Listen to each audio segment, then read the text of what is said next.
నమస్తే, welcome to our channel. నేను మీ పద్మావతి. ఈరోజు మనతో పాటు ప్రముఖ జ్యోతిష్య వాస్తు పండితులు డాక్టర్ గుండెపూడి శివసుధీర్ శర్మ గారు ఉన్నారు. మరి ఆయనతో మాట్లాడి తులారాశి వారికి ఎటువంటి ఫలితాలు ఉండబోతున్నాయో తెలుసుకునే ప్రయత్నం చేద్దాం. మరి మీరు కూడా చూసేయండి. నమస్కారం గురువు గారు. శ్రీమాత్రే నమః. శ్రీ గురుభ్యో నమః. గురువుగారు, మనకి ఆదాయ వ్యయాలు అనే విషయానికి వచ్చేసరికి ఆదాయం అనగానే మనకు వచ్చే సంపాదన, వ్యయం అనేది వచ్చేసరికి మనకి ఖర్చు అవుతుంది అని చెప్తారు కదా. అంటే ఇది వాస్తవమే అంటారా, లేకుంటే ఆదాయ వ్యయాలు కావచ్చు, లేకుంటే రాజపూజ అవమానాలు కావచ్చు, ఇవి వేటి పరంగా లెక్క వేయచ్చు అంటారు? నిజంగా చెప్పాలంటే మనం చిన్నప్పటి నుంచి కూడా మెంటల్గా ఫిక్స్ అయిపోయి ఉన్నాను. ఆదాయం అంటే డబ్బు, ఖర్చు, వ్యయం అంటే ఖర్చు అని.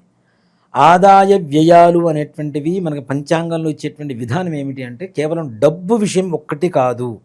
ఆర్థికం, ఆరోగ్యం, కుటుంబం, మనశ్శాంతి, విద్య, మనం అనుకునేటువంటి కార్య సంకల్ప విజయం, ఇవన్నీ ఓవరాల్గా కలుపుకుంటే వీటిల్లో ఏ ఒక్కటి లోపించినా మనశ్శాంతి లోపిస్తూ ఉంటుంది. కాబట్టి ఇవన్నీ కలుపుకొని ఆదాయ వ్యయాల రూపంలో చూపిస్తారు. కానీ డబ్బు మాత్రం కాదు, డబ్బు ఒక్కటి మాత్రం కాదు. మనకి ఓవరాల్గా ఈ సంవత్సరం మొత్తం ఉండేటువంటి ఫలితం, మనకు ఉండేటువంటి మనశ్శాంతి, మనకు ఉండేటువంటి కార్య విజయం ఏదైతే ఉందో ఈ ఆదాయ వ్యయాల రూపంలో చెప్తాం. కానీ కేవలం డబ్బు ఒక్కటే ఎంత వస్తుంది, ఇంత ఖర్చు అవుతుంది అనేది మాత్రం పిచ్చి అపోహ అని చెప్తాను నేను. కాబట్టి ఆ విధంగా చూసుకోకండి. తప్పనిసరిగా మనం ఓవరాల్గా జీవితం మొత్తం సంవత్సరం, ఇప్పుడు 1% ఇంట్రెస్ట్ అని చెప్తారు నాన్న, బ్యాంక్ వాళ్ళు చెప్తున్నా. 1% ఏంటంటే ప్రయాణం కదా. అట్లానే ఆదాయ వ్యయాలు కూడా మనం పంచాంగంలో చెప్పుకునేవన్నీ కూడాను సంవత్సరం మొత్తానికి పనికొచ్చేట్టుగా మనకు ఉండేటువంటి మనశ్శాంతినే ఆదాయ వ్యయాలుగా చూసుకోవాలని చెప్తాం. గురువుగారు, అసలు తులారాశి వారికి ఉగాది నుంచి ఉగాది వరకు చూసుకుంటే ఎటువంటి ఫలితాలు కనిపిస్తున్నాయి, దాంతోపాటుగా వీరు ఎటువంటి పరిహారాలు చేసుకోవాలి అన్ని ఫలితాలు సుఖంగా ఉండాలంటే కనుక? ముఖ్యంగా నాన్న, ఎన్నో రోజుల నుంచి పడుతున్నటువంటి కష్టాలు మొత్తం తీరిపోయేటువంటి పరిస్థితి ఈ తులారాశి వారికి ఈ సంవత్సరం వచ్చిందని చెప్పుకోవచ్చు. మే 15వ తారీఖు నుంచి ఇంకా అద్భుతంగా ఉంటుంది. ముఖ్యంగా తులారాశి వారి ఆదాయ వ్యయాల విషయానికి వస్తే ఆదాయం 11, ఖర్చు 5, బాగుంది. రాజ్యపూజ్యం 2, అవమానం 2. తులారాశి వారికి నాన్న అష్టమ స్థానంలో ఉండేటువంటి గురుగ్రహ బాధ నివారణ కలుగుతోంది మే 15వ తారీఖుతో. చిన్న చిన్న పనులు చేసుకునేటువంటి వ్యక్తులు కావచ్చు, ఎవరి దగ్గరైనా పని చేస్తూ ఉంటారు. పని చేసినంత మాత్రాన యజమాని వీళ్ళని ఓన్ చేసుకోవాలన్న గ్యారంటీ లేదు. హీనంగా చూసేటువంటి వాళ్ళు ఉంటారు కదా, అలాంటి వాళ్ళకు కూడా కష్టాలన్నీ వెళ్ళిపోయి శుభ పరిణామాలు జరగడానికి సంపూర్ణమైనటువంటి అవకాశంగా ఈ విశ్వావసునామ సంవత్సరంలో చెప్పుకోవచ్చు. హీనంగా చూసేటువంటి పని వాళ్ళని కూడా వాళ్ళు కూడా గౌరవింపదగినటువంటి స్థాయికి చేరుకుంటారు. డబ్బులు ఏం చేస్తుంటారు, పని వాళ్ళకి ఇచ్చేటప్పుడు తీసుకో అని చెప్పి ఇచ్చేస్తుంటారు కదా. అలాంటిది ప్రేమతో యజమాని దగ్గర నుంచి డబ్బులు తీసుకునేటువంటి ఒక గొప్ప స్థాయికి పని వాళ్ళు కూడా చేరుకునేటువంటి మంచి కాలంగా చెప్పుకోవచ్చు. కొంచెం క్రమశిక్షణ గనక వీళ్ళు అలవాటు చేసుకుంటే అద్భుతమైనటువంటి ఫలితాలు చూడవచ్చు. అంత మంచి కాలంగా చెప్పుకోవచ్చు. చిన్న చిన్న ఉద్యోగాలు చేసేటువంటి వాళ్ళకు కూడా ఉన్నత స్థానంలో ఉండటం, ఒక గురుస్థానంలో ఉండేటువంటి యోగం కూడా కనబడుతుంది. గత సంవత్సరం నుంచి వీళ్ళు పడుతున్నటువంటి కష్టాలు ఏవైతే ఉన్నాయో అన్నీ తొలగిపోతాయి. అనారోగ్య సమస్యలన్నీ తొలగిపోయి సంపూర్ణమైనటువంటి ఆరోగ్యవంతమైనటువంటి కుటుంబ సభ్యులతో ఆనందంగా కాలం గడిపేటువంటి సమయం. వివాహం కోసం ప్రయత్నించండి, 100% అవ్వాల్సిందే, గ్యారంటీ, అనుమానమే లేదు దాంట్లో. వివాహం కోసం ప్రయత్నించి విసుగుబుట్టి వేసారి వదిలేసేటువంటి వాళ్ళు కూడా ఇప్పుడున్నటువంటి జనాలలో ముఖ్యంగా వివాహం చేసుకోము అనేటువంటి పిల్లలు ఎక్కువ మంది ఉన్నారు. వద్దు మేము పెళ్లి చేసుకోమనేటువంటి వాళ్ళు చాలామంది ఉన్నారు.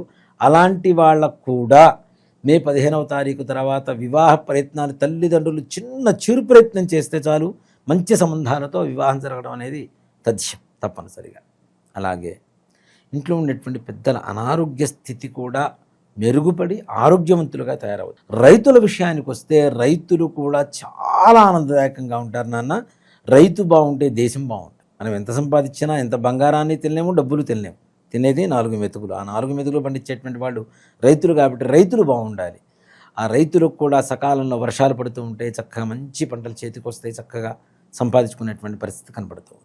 రియల్ ఎస్టేట్ రంగం వారి వ్యవహారానికి వస్తే రియల్ ఎస్టేట్ రంగం వారు కూడా ఈ సంవత్సరం తులారాశి వారు అధికమైనటువంటి ఆర్థిక లాభాన్ని పొందేటువంటి సంపూర్ణమైనటువంటి సానుకూలంగా ఉండేటువంటి సమయంగా విశ్వావసునామ సంవత్సరాన్ని తులారాశి వారికి చెప్పుకోవచ్చు. మంచి ఆదాయం ఉంటుంది. అసలు దీని మీద పెద్దగా లాభం రాదు అనుకునేటువంటి ప్రాజెక్టులు కూడా వాళ్ళు ఊహించిన దానికంటే మంచి అధికమైనటువంటి లాభాలను తెచ్చిపెడుతూ ఉంటాయి. అలాగే చుట్టుపక్కల ఉండేటువంటి వ్యక్తులతో కొంతమందితో జాగ్రత్త. మోసం చేసేటువంటి వ్యక్తులు ఎక్కువగా ఈ తులారాశి వారి చుట్టూ తిరుగుతూ ఉంటారు. వీళ్ళని టెంప్ట్ చేసేటువంటి లక్షణాలతో ఉంటారు. కాబట్టి అట్లాంటి వాళ్ళతో కొంచెం జాగ్రత్తగా ఉండండి. వాళ్ళు ఎలా ఉంటారు అనేటువంటి విషయానికి వస్తే కొంచెం హైట్ తక్కువగా, కలర్ తక్కువగా, దాదాపుగా కళ్ళజోడు అంటే స్పెట్స్ కలిగినటువంటి వ్యక్తులు దగ్గర అవుతూ వీళ్ళను మోసం చేస్తూ వీళ్ళ దగ్గర ఉన్నటువంటి డబ్బుల్ని వాళ్ళు అపహరించుకొని వాళ్ళ అవసరాల కోసం వాడుకునేటువంటి పరిస్థితులు కనపడుతున్నాయి. కాబట్టి తగిన జాగ్రత్తలు తీసుకోవాల్సినటువంటి పరిస్థితి. అలాగే విదేశీ ప్రయాణాల కోసం ప్రయత్నించేటువంటి వారికి కూడా చాలా సానుకూలంగా ఉంటుంది. వీళ్ళు ఒక మాట చెప్పాలంటే ఇంకా మనం విదేశాలకు వెళ్ళలేం, ఇక్కడే ఉండిపోతాం అనుకునేటువంటి భావన కలిగినటువంటి వాళ్ళకు కూడా ఈ సంవత్సరం ప్రయత్నిస్తే తులారాశి వారికి తప్పనిసరిగా విదేశీ ప్రయాణం ఉంటుంది.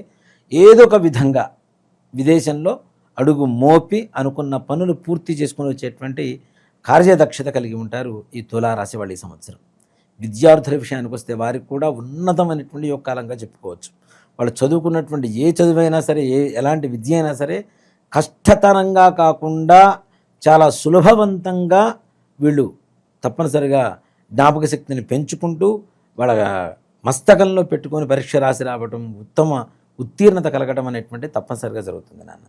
అలాగే భార్యాభర్తల మధ్య ఉండేటువంటి గొడవలు ఏవైతే ఉన్నాయో అవి కూడా తీరిపోయి దాంపత్య సుఖ జీవితాన్ని సంతోషకరంగా అనుభవించడానికి అవకాశం కలుగుతుంది.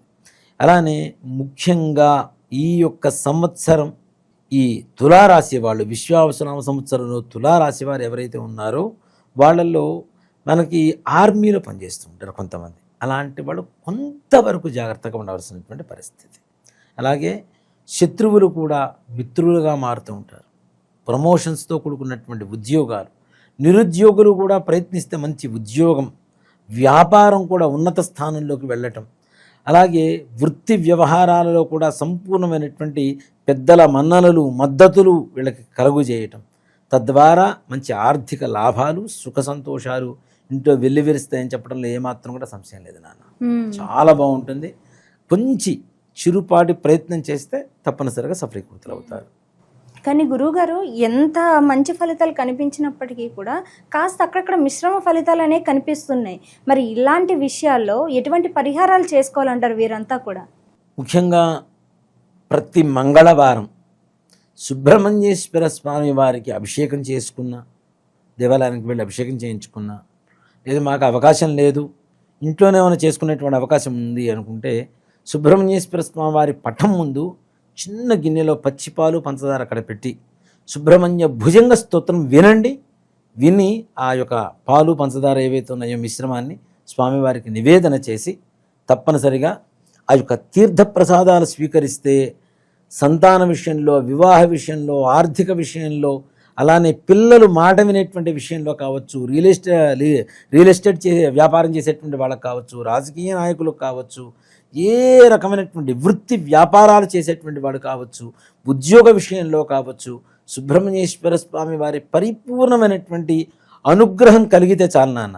నిజంగా మాట చెప్పాలంటే సుబ్రహ్మణ్యేశ్వర స్వామి వారు ఎలా ఉంటుందంటే మనం ఎడిక్ట్ అవ్వడం ఒక్కటే ఆలస్యం, ఆయన మనకు తొందరగా ఎడిక్ట్ అయిపోతాడు, మనతోనే ఉంటాడు. మన చెయ్యి పట్టుకొని అరే ఇది నీ దారి అని చెప్పి ఒక దారి చూపించేటువంటి ఒక గొప్ప శక్తి ఎవరన్నా ఉన్నారు అంటే సుబ్రహ్మణ్యేశ్వర స్వామి వారు.